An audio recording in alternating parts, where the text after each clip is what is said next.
আসসালামু আলাইকুম এভরিওয়ান। আজকে আমি আইছি আবার ওসমান কিচেন থেকে আপনারা লগে একটা রেসিপি শেয়ার করতাম। তো আজকে আমি কেন গোয়াল মাছ দিয়া উড়ি বিছি রানবো। এখানে একটা গোয়াল মাছ আমি কাটিয়া দইয়া রেডি হয়ে রাখছি। আর উড়ি বিছি গুণ ধরে আমি বালা করে চুলাইয়া আর সুন্দর করে রেডি করে দইয়া রাখছি। তো এখন রান্ধার লাগে আমি লাশের চুলা পায়ে বয়ে দিছি একটা লোয়ারি বইয়া বেশি করে তেল দিলাইছি।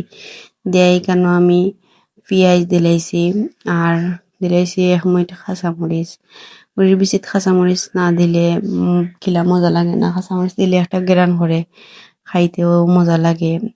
আর একটু কাঁচামরিচের জাল থাকলে যে কোনো তরকারি খাইতে ভাল লাগে। তো উড়ি বিচির লাগি রান্ধার লাগি আমি পেঁয়াজ গুন্তরে বালা করে কষাই লাইমু।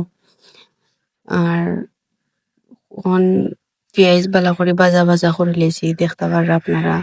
তো এখানে আমি দিলাইলাম একটু পানি দিয়া আমি লবণ, মরিচ, হলুদ, বাখর তুরা একটু পাঁচফোড়ন দিছি কেন না উড়ির বিচিতে একটা গন্ধ করে এর লাগে পাঁচফোড়ন দিলে এই গন্ধ আর থাকে না। তো মশলা দিয়ে আমি ভালো করে কষাই দিছি। কষাইয়া আমি দিলাইমু গোয়াল মাছ একটা কাটিয়ে রাখছিলাম ওটা সারা দিলাইমু মশলার মাঝে দিয়া মাছ এগুন ধরে উল্টাইয়া পাল্টাইয়া বালা করে কষাই লিমু একবারে। আর ইলা কষাইয়া রান্ধিলে যে মজা লাগে তরকারি খাইতে। আর মাছের একটা কাঁচা গন্ধ আছে না একটা করতো না, যেহেতু আমি মাছ গোয়াল মাছ তো আর বিরান করিয়া রান্ধিলে মজা লাগে না। আর একটা একবারে তরতাজা আর কি টাটকা মাছ একটারে বিরান করি তো রান্ধার কোনো জিও নাই।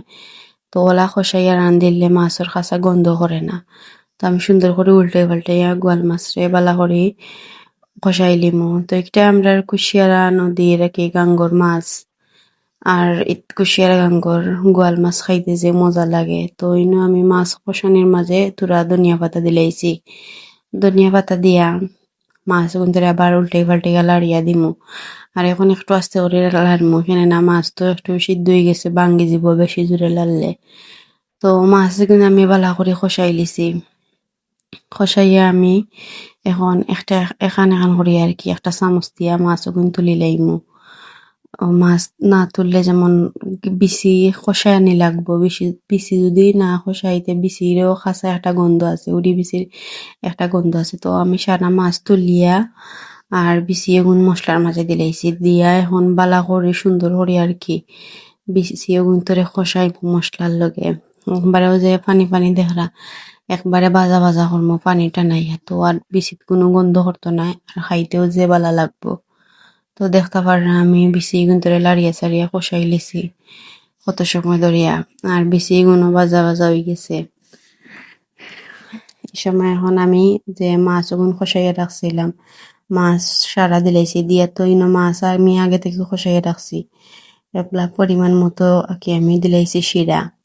তো উড়ি বিচিতে একটু শিরা বেশি করে দেওয়া লাগে এখানে না পরে তরকারি ওই আনলে লামাইয়া রাখলে বিচি সারা শিরা টানি লায়। তো দেখরা তরকারি প্রায় হয়ে গেছে কেন আর আমি একটা বিচিরে দেখলাম যে বিচিও সিদ্ধ হয়ে গেছে। এখন আমি ধনিয়া পাতা দিয়া আর লামাই লিমু।